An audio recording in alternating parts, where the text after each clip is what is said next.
Hey guys, Dee here, how are we all doing? I hope you're doing well. So today's video I am going to be talking all about root rot. And why am I going to be talking about root rot? It's because I think I gave my Anthurium crystallinum root rot again. And honestly it's my fault. I've been kind of a bit obsessed with like my outdoor gardening, and so my indoor plants have kind of suffered a little bit, and I left this sitting in a tray of water because I was trying to water it, and I left it sitting in there for about 3 days and it just kept absorbing that moisture, and so, you know, it was sitting in there a bit too long and I think it has root rot. There was another leaf here, it turned yellow and it just, like, it fell off. So I'm assuming that it's root rot and so I need to treat it. But before that, I'm going to go into what is root rot. So root rot normally it's caused by overwatering your plants. So when you overwater your plants, you are leaving your plants sitting in wet soil that can go normally cold. And when that happens, that causes an anaerobic reaction whereby oxygen cannot get to the roots. And when that happens, the roots will start to die down and they will start to decay, and then that can spread to the other roots, and then, you know, your plants will start to look a bit sad and then you'll realise, oh wait, something's not quite right with my plants. The other reason that root rot can happen is that there's already fungus in your soil, and then it will be activated when you overwater your plants once or twice, and then that will cause, you know, the decaying of your roots. So how do you know if your plant has root rot? The first signs are usually the yellowing of the leaves. So with this leaf that I had, it started, well, at least in my experience, on the perimeter of the leaf, it started going like yellowy patches and then slowly worked its way inwards until the entire leaf turned yellow, and even the stem. So if you're wondering, why is my plant turning yellow for like no reason, you know, there's no pests and you think that you've watered it correctly, it could be root rot, and so it is best to then start this process, which I'm about to do. So what you're going to want to do is, I'm going to first cut off my little tie. If you can see, it's like attached to this kind of little bamboo skewer because it was all wonky, and I'm just going to try and do this very carefully and not cut any of the roots, and then we're just going to take that off. So yeah, what you're going to want to do now is take your plant out of its mixture. Oh god, yep. And I can already tell. Can you see that? It's wet. Like, it is wet in there. And that's not a good sign. So I'm gonna just dump this out. And we're gonna put that on the side. And then, oh god. This doesn't have a big root system in the first place because it is a tiny little cutting. But you're gonna want to look at your roots. So I'm gonna try and show you those. Okay, and then what you're going to want to do, I can already see in the soil, there are roots that have fallen off. So that's already a bad sign. I know I should have addressed this way sooner than I have. I've just not been bothered, to be honest. So what I'm actually going to do is, you're going to want to squish every root, and if they're soft and mushy, you're going to want to cut them away. So I have quite a few of those, and you want to make sure that you cut into the dead. Don't cut into good root. You want to cut into the dead of the root, so that you don't open a new wound, because if you open a new wound, you're opening up your plant again to new bacteria, more, you know, fungus or whatever it may be. Like, you know, whatever you might have, it will open your plant up to that, and we don't want to do that. We're trying to save it. So I'm just gonna, you just want to squish, and if, again, they should feel firm, you know, you should feel there's something in your roots, and if they're not, they're gone. So you're just gonna want to go through and just cut them off. So, yep. There's dead. Although there is a new root coming, so that's good. There is white. That just fell off by itself, so there you go. Oh, yeah, that just fell off. So sometimes it will just fall off. It will help you out and it will just fall off, so that helps too. Okay, yeah, I have quite a lot of rot on this, so... Oh, I really should have addressed this sooner, but you know, I'm doing it now, So yeah, I'm just gonna keep going until I've done all of my roots. Or at least I think I've done most of them. We will see. If you've got a bigger plant, obviously this will take you longer, but yeah, you just want to do as much as you can, get as much of that decaying matter off. Okay, so I've done that. Still not so bad. We've got some roots, and there are new roots coming, so it is a good sign. Now what you're going to want to do is get your hydrogen peroxide mixture. So I literally put about that much hydrogen peroxide in, and then I filled the rest with water, and now what I'm going to do is spray down the roots.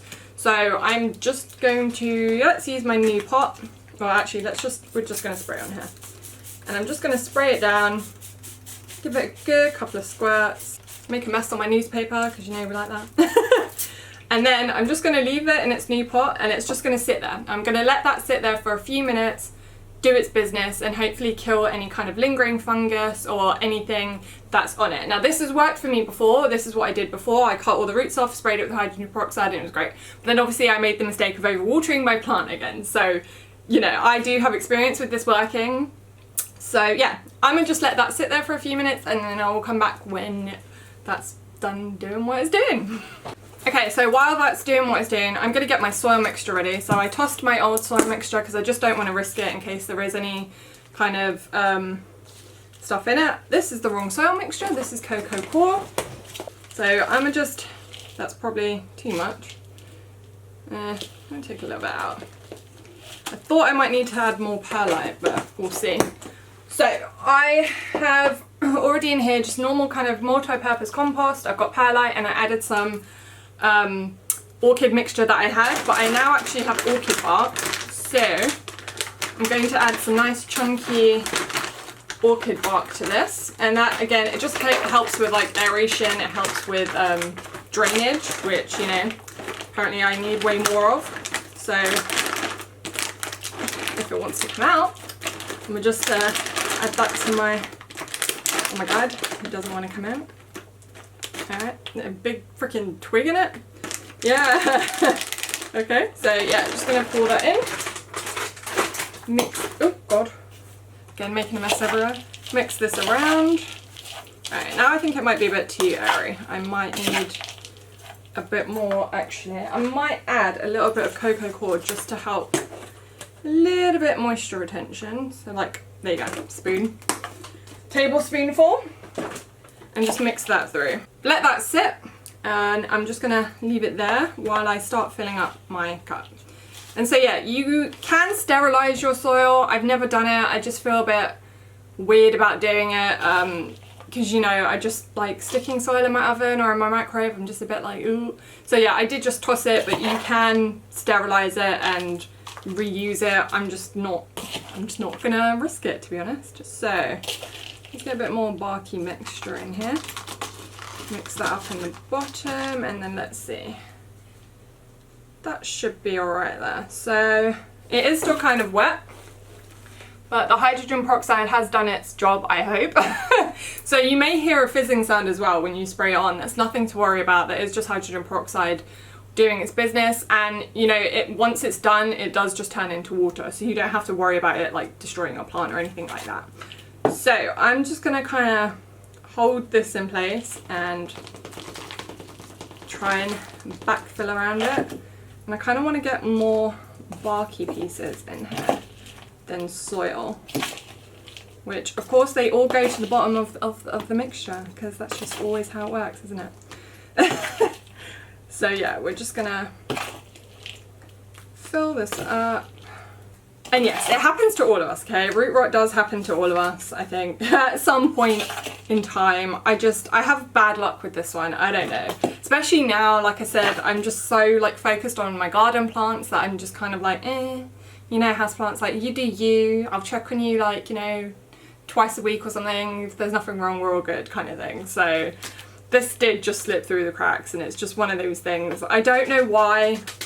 It looks dry, and then I water it, and then I overwater it. This Anthurium for me, at least, is just a bit, it's just a bit of a fickle child. I haven't quite got to grips with its care yet. I mean, Anthurium caronervium is just so easy. I literally water it, well, whenever the soil's dry, and it's happy. This one though, nope. So maybe it is just me.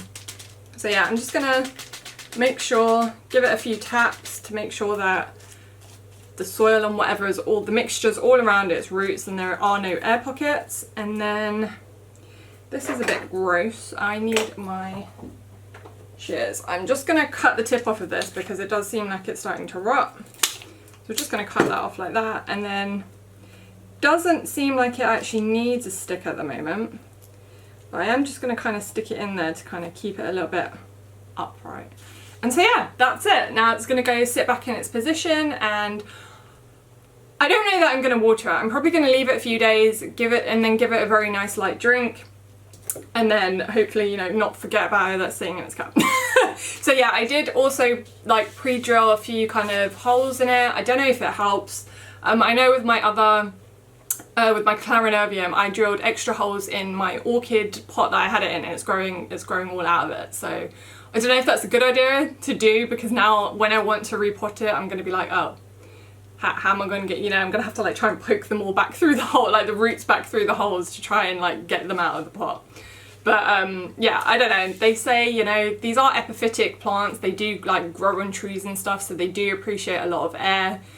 So, you know, I'm trying to give them a little bit more ventilation. Hopefully it'll be alright. So yeah, it's going to go sit back in its place. I hope that it will survive, because it is still growing, like it's pushing out.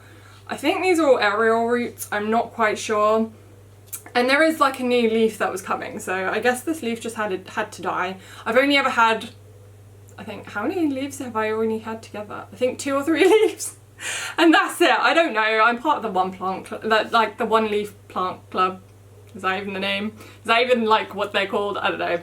But yeah, this plant might just be a one leafer for a while. I might even like put it under a cloche. We'll see. But anyway, I'm rambling. So I hope this helps you guys if you're dealing with root rot. I hope that the information I've given you helps and that you're able to save your plants.